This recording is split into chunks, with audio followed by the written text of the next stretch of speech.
Bienvenidos a mi canal de YouTube Guerras del Mundo, donde los conflictos más intensos del mundo cobran vida. A las 4:44 de la tarde en punto, 31 embarcaciones iraníes aparecieron simultáneamente en las pantallas de radar de Estados Unidos. No una por una, no en secuencia. Las 31 exactamente en el mismo segundo. Y cada comandante de la Marina de EE o Sturm U. En el estrecho de Hormuz, sabía que esto no era una provocación.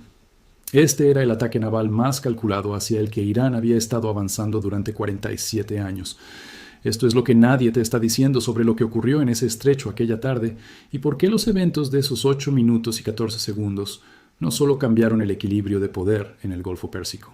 Expusieron algo mucho más profundo sobre Irán, sobre la burocracia militar estadounidense y sobre la naturaleza de la guerra moderna que los analistas de defensa aún siguen discutiendo discretamente a puerta cerrada.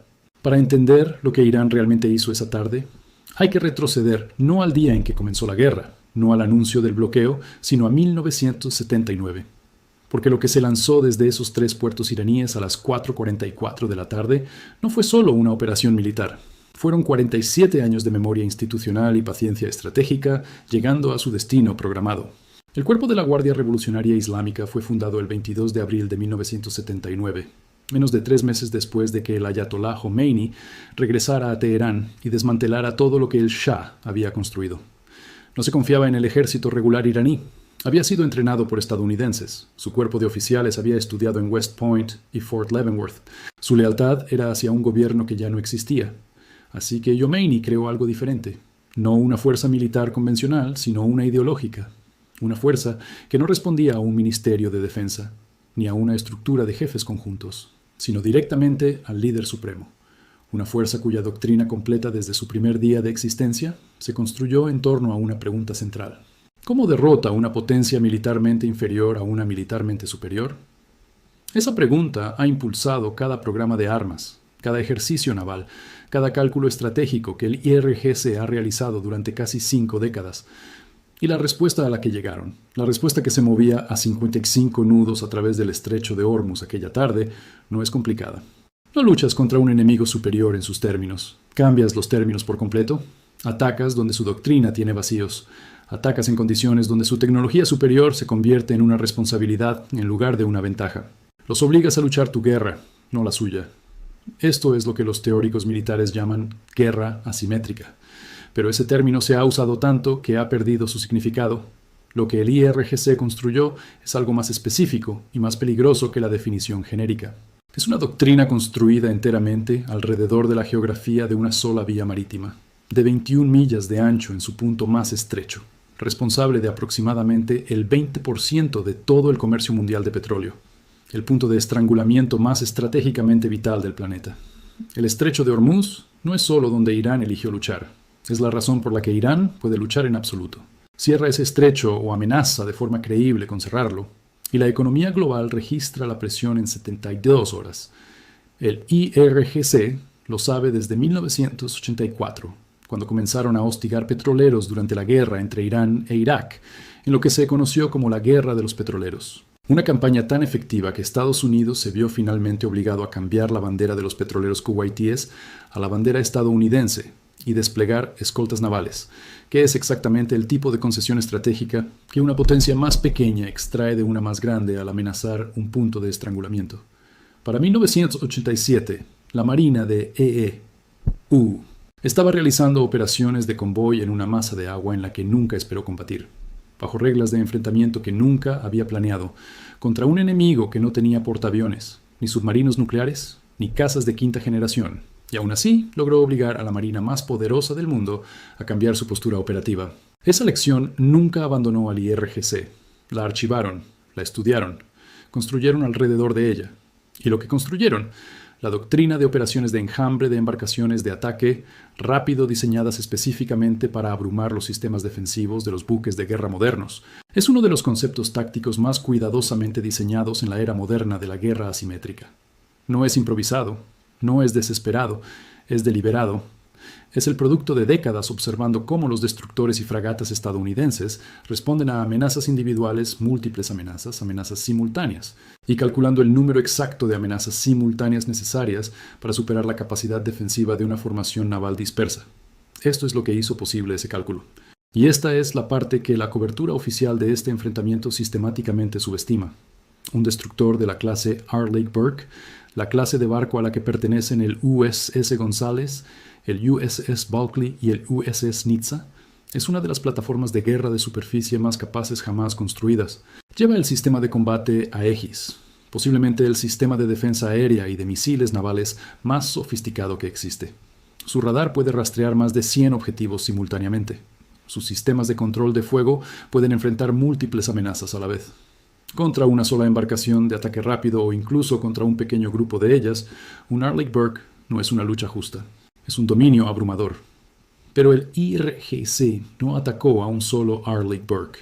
Atacó a 3 de ellos simultáneamente desde 3 direcciones diferentes, mientras esos 3 buques estaban distribuidos a lo largo de 19 millas náuticas del estrecho en una línea de aplicación de bloqueo que, por la naturaleza de su misión, no podía concentrarse en un grupo defensivo. Este es el genio táctico oculto dentro de lo que inicialmente parece un simple ataque en enjambre. La línea de aplicación del bloqueo tenía que estar dispersa para cubrir el corredor. El IRGC sabía que tenía que estar dispersa y diseñó su ataque en torno a la única condición que esa dispersión crea. La condición en la que ningún barco puede proporcionar apoyo significativo a otro, porque cada barco está luchando simultáneamente por su propia supervivencia. Piensa en lo que esto requería. Requería que los planificadores del IRGC estudiaran con precisión el inventario defensivo de la clase Arleigh Burke, el número de misiles RIM 162 ESSM transportados, el número de misiles RIM 116 Rolling Airframe en los lanzadores, la tasa de enfrentamiento del sistema de cañón MK-45, el ciclo de recarga del CWS Phalanx, las proporciones de disparo por derribo bajo diversas geometrías de enfrentamiento, el punto en el que el inventario defensivo de un barco se vuelve críticamente agotado y su margen de seguridad desaparece. Luego tomaron esos números, los aplicaron contra 11 amenazas entrantes simultáneas a 55 nudos, calcularon la geometría de aproximación que forzaría la peor proporción de disparo-derribo posible en el barco del corredor sur y diseñaron un ataque de 3 ejes que aseguraría que el barco del sur consumiera su inventario más rápido que los barcos del norte y del centro, creando un punto de presión predecible, una vulnerabilidad diseñada, una crisis planificada que obligaría a la formación estadounidense a una elección imposible entre apoyo mutuo y cobertura del corredor. Este no es un plan construido en una semana. Este no es un plan construido en un año. Son 47 años de estudio institucional de la doctrina naval estadounidense, llegando a una única solución táctica en el aniversario de la institución que la construyó. El día 54 de una guerra que había comenzado en un contexto que la mayoría de los observadores aún no comprende completamente. El bloqueo de las exportaciones de petróleo de Irán no fue una decisión operativa menor. Fue una escalada estratégica de proporciones históricas. El primer bloqueo naval integral que Estados Unidos había impuesto desde la crisis de los misiles en Cuba en 1962, cuando el presidente Kennedy ordenó una cuarentena naval de Cuba para evitar la entrega de misiles soviéticos. Ese bloqueo duró 13 días y llevó al mundo al borde de la guerra nuclear. El bloqueo de Irán ahora estaba en su día 54, sin un final a la vista, y el IRGC, bajo una enorme presión interna para demostrar que la Guardia Revolucionaria, la fuerza militar más poderosa de Irán, la institución que controla todo, desde baterías de misiles hasta imperios empresariales y redes paramilitares en Irak, Siria, Líbano y Yemen, no iba a permitir que la humillación de la soberanía iraní pasara sin una respuesta que todo el mundo recordaría. El aniversario no era incidental, era estructural. El 22 de abril de cada año, el IRGC realiza sus demostraciones de aniversario públicamente de manera visible desde sus puertos base. Bandar Abbas, en la costa norte del estrecho, la isla Kish al oeste, la isla Larak al este. Se despliegan embarcaciones, se realizan ejercicios. El mensaje tanto para audiencias internas como para adversarios extranjeros es consistente. La Guardia Revolucionaria existe, es poderosa y no ha olvidado para qué fue construida. Este ritual anual es tan predecible, tan institucionalizado, que se había vuelto efectivamente invisible para la evaluación de amenazas estadounidense, un evento ceremonial registrado y archivado, no una prioridad de inteligencia táctica, lo que es precisamente por lo que fue la cobertura perfecta para la operación naval más ambiciosa en la historia del IRGC. A las 10:44 de la mañana, los patrones de salida de los 3 puertos comenzaron a aparecer en imágenes satelitales. 11 embarcaciones de ataque rápido saliendo de Bandar Abbas, 11 saliendo de la isla Kish, 11 saliendo de la isla Larak. El momento de sus salidas, cuando se analizaba frente a velocidades de tránsito conocidas y la distancia a la línea de aplicación del bloqueo, se correlacionaba con una única ventana de llegada coordinada, las 4:44 de la tarde, hora del aniversario. Un momento elegido no por conveniencia operativa, sino por intención simbólica. La hora 47 del 47 aniversario. Tiempo al minuto. La comandante Elena Park, a bordo del USS González, en el extremo norte de la línea de aplicación del bloqueo, lo vio a las 10:44 de la mañana, no como una certeza, como un patrón, como una correlación que necesitaba ser evaluada y reportada. Presentó su primera evaluación de amenaza a las 11:19. Identificaba el momento de salida de los 3 puertos como potencialmente consistente con un ataque coordinado programado para el aniversario. Recomendaba un aumento de la preparación defensiva a lo largo de la línea de aplicación. Regresó registrada y anotada. Presentó una segunda evaluación a la 1:47 de la tarde, cuando el momento de salida de los 3 puertos había pasado de potencialmente consistente a demostrablemente correlacionado, cuando las matemáticas de velocidades de tránsito y distancias habían convergido en una sola ventana que ya no era ambigua. Esa evaluación regresó registrada y anotada. Presentó una tercera a las 3:31 de la tarde, cuando la correlación ya no era una probabilidad, sino una certeza.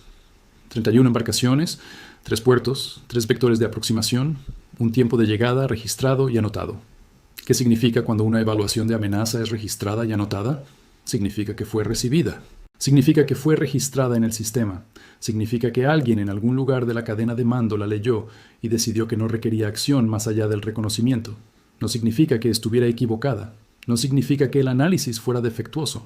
Significa que la maquinaria institucional a través de la cual las advertencias tácticas urgentes deben viajar en cualquier organización militar grande, la maquinaria de revisión, escalada y autorización, se movía a la velocidad de la burocracia mientras la amenaza se movía a 55 nudos. Esto no es exclusivo de la Marina de EE. No es exclusivo de ningún ejército. Es una característica estructural de cualquier organización grande en la que la autoridad de decisión se concentra en niveles por encima de las personas con la conciencia situacional más actual. Las personas más cercanas al problema rara vez son las que tienen la autoridad para actuar sobre él. Para cuando la información viaja hasta el nivel donde alguien puede autorizar una respuesta, la situación sobre el terreno, o en este caso, en el agua, a menudo ya se ha movido más allá del punto en el que la respuesta autorizada sigue siendo óptima. Park entendió esto, y por eso hizo algo que es simultáneamente obvio y genuinamente raro. Planeó el enfrentamiento ella misma en detalle durante 6 horas y 25 minutos, antes de que el primer contacto apareciera en la pantalla de cualquier otra persona. Trabajó las secuencias defensivas, calculó la geometría de enfrentamiento para cada corredor. Identificó el corredor sur como el punto de presión basado en el ángulo de aproximación que creaba la posición de la isla Larak. Preautorizó en su propia mente la decisión de enviar apoyo de fuego a Nizza, si y cuando el corredor norte se despejara, porque las matemáticas le decían que el corredor sur necesitaría 11 segundos de apoyo externo, y el corredor norte, si se gestionaba correctamente, sería capaz de proporcionarlo. No planeó esto porque tuviera autoridad para hacerlo. Lo planeó porque las matemáticas eran correctas y registrado y anotado no es lo mismo que incorrecto. A las 4:44 de la tarde, en el 47 aniversario de la fundación del Cuerpo de la Guardia Revolucionaria Islámica, 31 contactos aparecieron simultáneamente en cada pantalla táctica de la línea de aplicación del bloqueo. Los 31 en el mismo segundo moviéndose a 55 nudos. 11 desde Bandar Abbas, con rumbo de 019 hacia el USS González en el corredor norte.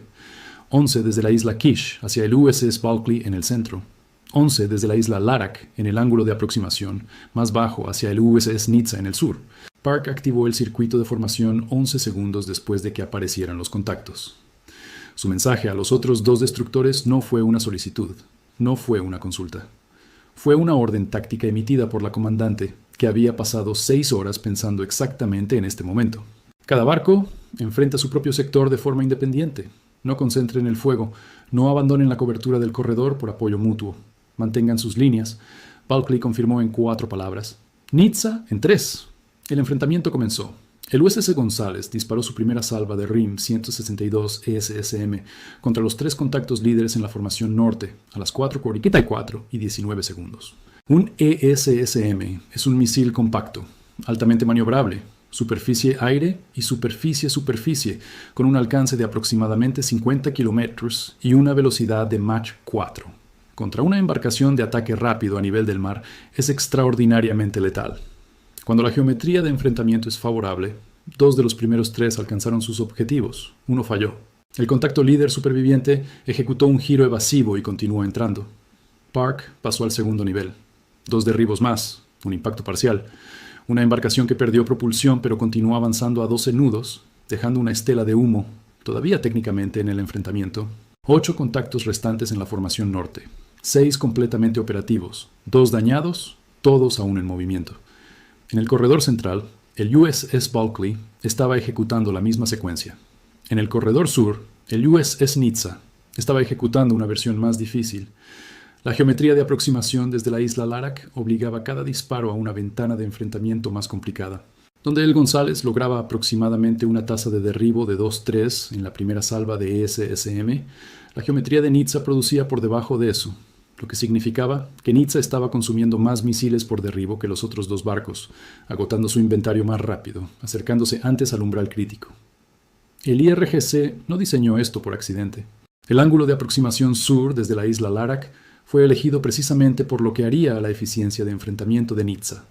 A las 4:47, con 7 minutos restantes en el enfrentamiento, los conteos de contactos a lo largo de la línea eran 6 en el norte, 8 en el centro y 9 en el sur. 23 contactos aún entrantes. Park no se detuvo. Autorizó el cañón de cubierta MK-45 contra el contacto líder superviviente en la formación norte. El MK-45 es un cañón naval de 5 pulgadas capaz de disparar aproximadamente 20 rondas por minuto, con un alcance de más de 20 millas náuticas en su configuración base. Contra una embarcación de ataque rápido a corta distancia es decisivo.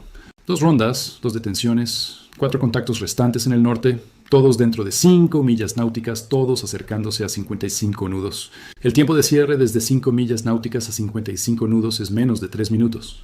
En el centro, el MK-45 de Bulkley destruyó 3 contactos en 90 segundos. En el sur, la situación de Nizza se estaba deteriorando exactamente como el IRGC había planeado que lo hiciera.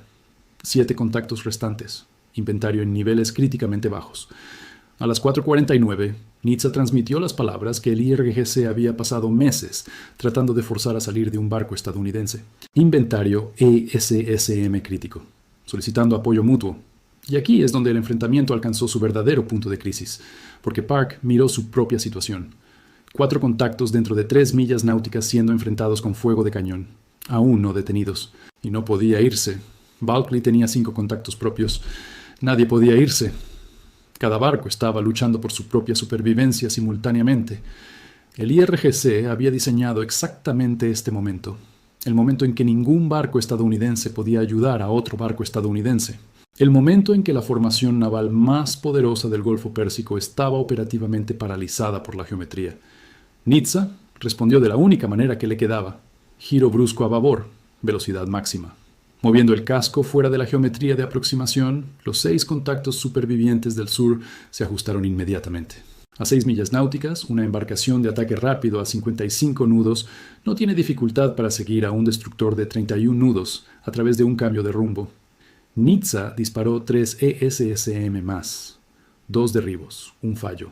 4 contactos restantes en la formación sur, todos dentro de 3 millas náuticas. El inventario ESSM de Nizza ahora estaba críticamente bajo. El CIWS Phalanx, el sistema de armas de cierre que representa la última línea de defensa antes de que una embarcación hostil alcance el casco, se activó sobre el contacto líder superviviente a las 4:50 y 11 segundos. Phalanx es un cañón rotatorio de 20 milímetros guiado por radar que dispara aproximadamente 4.500 rondas por minuto. Está diseñado exactamente para este escenario. Defensa terminal a corta distancia, 3 ráfagas. Las 2 primeras fallaron. La tercera ráfaga alcanzó la sección del motor del contacto. Se detuvo. 3 contactos restantes, 2 millas náuticas. 2 minutos, el Phalanx cambió al segundo contacto. 2 ráfagas, ambas fallaron. El contacto ejecutó un giro evasivo. El Phalanx requirió. La tercera ráfaga impactó. El contacto perdió el control y comenzó a girar, dejando fuego. 2 contactos restantes. 1 milla náutica del casco de Nizza, uno dañado moviéndose a 31 nudos. El segundo contacto a 55 nudos, 1 minuto del casco. Park miró el corredor norte. 2 contactos, ambos detenidos por fuego de cañón en los últimos 90 segundos. El corredor norte no estaba despejado. Los contactos detenidos pueden reiniciarse, pero era temporalmente manejable. tenía capacidad de cañón, tenía capacidad de phalanx, y tenía aproximadamente 2 minutos antes de que la situación en el norte exigiera toda su atención nuevamente. Tomó la decisión. González a Nizza. Corredor norte despejado temporalmente, enviando apoyo de cañón, su rumbo. En espera. A las 4:51 y 09 segundos, ambos montajes Mk-45 en el González dispararon contra los 2 contactos supervivientes del sur en el rumbo de Nizza acá, alcance máximo, 11 millas náuticas. El proyectil estuvo en vuelo durante 22 segundos. A las 4:51 y 36 segundos, el más rápido de los 2 contactos supervivientes recibió el impacto en el centro del casco. Se detuvo en seco en el agua, un contacto restante, el dañado moviéndose a 31 nudos, a 44 segundos del casco de Nizza. El Phalanx de Nizza completó su ciclo de recarga a las 4:51 y 41 segundos. Requirió el contacto superviviente a 0.6 millas náuticas, 3 ráfagas. La primera dañó la dirección, la segunda alcanzó el motor. El contacto se detuvo a 340 metros del casco de Nizza. El corredor sur se despejó a las 4:51 y 58 segundos. El USS Bulkley despejó su último contacto a las 4:52 y 14 segundos. A las 4:52 y 14 segundos, los 3 corredores estaban despejados. 31 embarcaciones de ataque rápido del IRGC, 22 destruidas o inutilizadas, 9 detenidas por fuego de cañón o daño, aún flotando en el estrecho de Hormuz en el día del aniversario del IRGC. 0 alcanzaron el casco de un destructor estadounidense. La línea de aplicación estaba intacta. El bloqueo se mantenía. Ahora, esto es lo que necesitas entender sobre lo que Irán realmente logró ese día y por qué la respuesta es más complicada de lo que sugiere el resumen del enfrentamiento. Porque el cálculo estratégico de lo que el IRGC lanzó aquella tarde nunca fue puramente militar. Fue informativo, político e institucional todo a la vez. Irán sabía con un alto grado de certeza que sus embarcaciones de ataque rápido no hundirían destructores estadounidenses. Los buques de la clase Arleigh Burke han sobrevivido a mucho más en simulación y juegos de guerra de lo que 11 embarcaciones de ataque rápido simultáneas pueden ofrecer. El liderazgo militar iraní no está compuesto por personas que calculan tan mal las capacidades de sus adversarios. Lo que estaban haciendo era probar límites. Estaban sondeando las fronteras defensivas de la línea de aplicación del bloqueo bajo las condiciones operativas más favorables que podían diseñar. Día de aniversario, máxima visibilidad pública, lanzamiento simultáneo coordinado desde 3 puertos, geometría de aproximación optimizada para el punto de presión del sur. Estaban recopilando datos, observaban exactamente cómo respondía cada barco, exactamente cuántos disparos por derribo requería cada geometría de enfrentamiento, exactamente cuánto inventario consumía cada destructor en un enfrentamiento de 8 minutos. Estaban archivando sus propias evaluaciones de amenaza. Y a diferencia de las 3 evaluaciones que Park presentó que regresaron registradas y anotadas, la evaluación del IRGC de lo que aprendieron aquella tarde alimentó directamente la planificación futura. Hay una segunda dimensión en esto que se discute aún menos en el análisis convencional. El programa de embarcaciones de ataque rápido del IRGC, la flota de pequeñas embarcaciones rápidas y fuertemente armadas, que ejecutó la operación del 22 de abril, representa una inversión que no tiene sentido en términos militares convencionales. Estas embarcaciones cuestan entre 1 y 5 millones de dólares cada una, dependiendo de la configuración de armamento. Un solo misil ES-ISM cuesta aproximadamente 2 millones de dólares. La economía del enfrentamiento, si se piensa puramente en términos de hardware destruido frente a hardware empleado, no es favorable para el lado estadounidense. Estados Unidos gastó cantidades significativas de municiones guiadas de precisión para destruir embarcaciones, que cuestan una fracción de esas municiones. Esta es la verdad más antigua y más incómoda de la guerra asimétrica. El defensor en estos enfrentamientos casi siempre paga más por enfrentamiento que el atacante. El IRGC puede fabricar embarcaciones de ataque rápido, mucho más rápido y mucho más barato de lo que la Marina de EE-U puede reponer su inventario de ESSM. En una campaña sostenida de ataques en enjambre repetidos contra una línea de aplicación de bloqueo, el agotamiento de inventario del lado estadounidense no es una preocupación teórica distante, es una realidad operativa acumulativa. Y el IRGC lo sabe. Han estado haciendo los cálculos durante más tiempo del que la mayoría de los oficiales en esos 3 destructores han estado vivos, lo que demostró el enfrentamiento de Park y lo que el contraalmirante Callaway estaba enfrentando cuando leyó el resumen del enfrentamiento y miró esa línea sobre 3 evaluaciones de amenaza, todas registradas y anotadas, fue que la solución al problema matemático del IRGC no es puramente tecnológica, No es más misiles por destructor, aunque eso ayuda. No son mejores algoritmos de seguimiento del Phalanx, aunque eso también importa. La solución, como lo demostraron 6 horas y 25 minutos de planificación previa al enfrentamiento por parte de una comandante que fue ignorada 3 veces y planeó de todos modos, es la calidad y autoridad del juicio humano en el punto más cercano a la amenaza. Lo más peligroso en el estrecho de Hormuz aquella tarde no fueron 31 embarcaciones de ataque rápido a 55 nudos. Fue una comandante que entendió que una advertencia no reconocida no es lo mismo que una incorrecta y que se preparó en consecuencia. Permíteme darte el número que cuenta toda la historia. La operación del IRGC, lanzada desde 3 puertos simultáneamente, cruzó aguas abiertas, enfrentó a 3 buques de guerra estadounidenses en 8 minutos y 14 segundos, y no logró colocar una sola embarcación dentro de 340 metros de ningún casco estadounidense.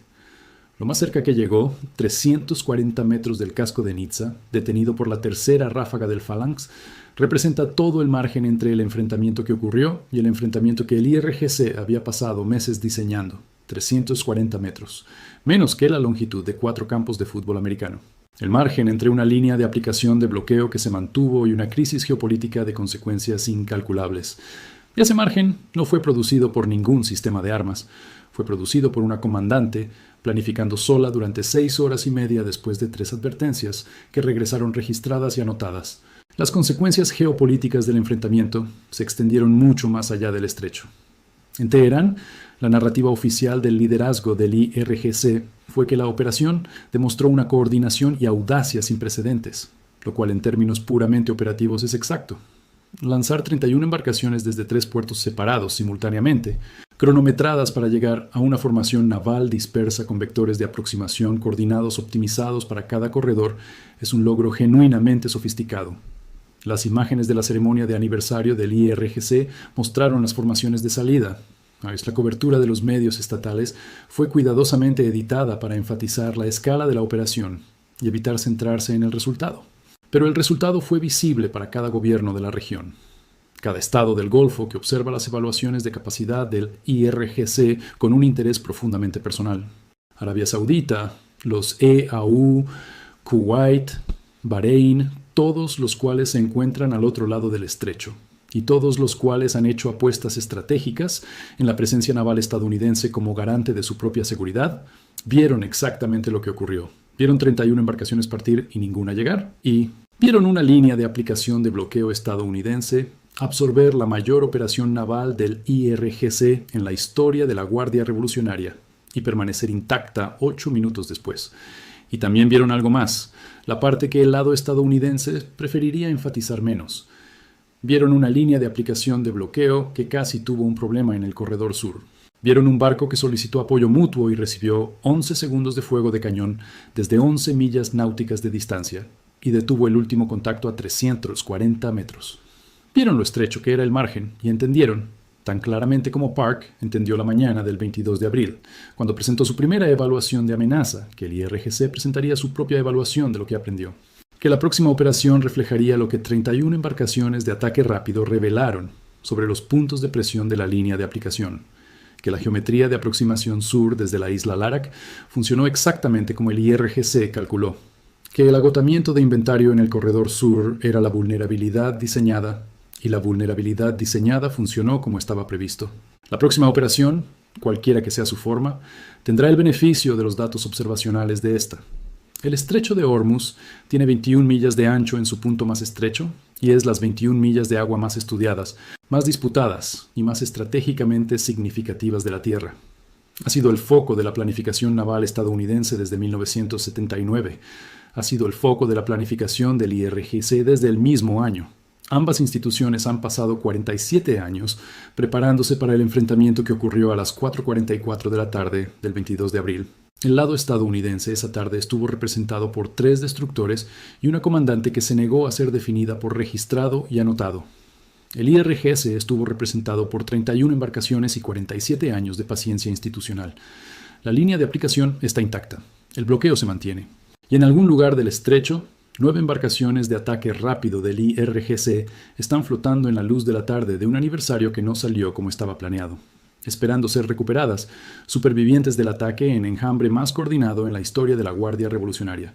Artefactos de una operación que casi funcionó. Evidencia de un margen de 340 metros y 11 segundos de fuego de cañón, desde 11 millas náuticas de distancia. El IRGC dijo que entregaría golpes aplastantes e inimaginables en su aniversario. Lo que entregó, en cambio, fueron datos, lo que la Marina de EEU entregó a cambio, no a través de sus sistemas de armas, no a través de su estructura de mando, sino a través de una comandante que planificó durante 6 horas y 25 minutos porque las matemáticas decían que el ataque venía. Fue la única respuesta que alguna vez ha funcionado de manera fiable contra un adversario que planifica durante décadas. Entregó a alguien que ya estaba pensando en el problema de mañana a las 11:19 de la mañana, mientras todos los demás aún estaban decidiendo si registrar y anotar la advertencia sobre el de hoy. Esa es la lección del 22 de abril en el estrecho de Hormuz. No que la tecnología estadounidense derrotó la doctrina iraní. No que el bloqueo demostró ser irrompible. La lección es que el arma más peligrosa en cualquier enfrentamiento es la mente que pasó 6 horas planificando para 8 minutos. Y que ningún sistema, por sofisticado que sea, puede sustituir el juicio humano para mirar 3 evaluaciones de amenaza registradas y anotadas y entender con total claridad que las matemáticas son correctas y que el ataque viene y que el momento de prepararse era este. Si encontraste este video impactante, no olvides dar me gusta, suscribirte y quedarte con Guerras del Mundo para más.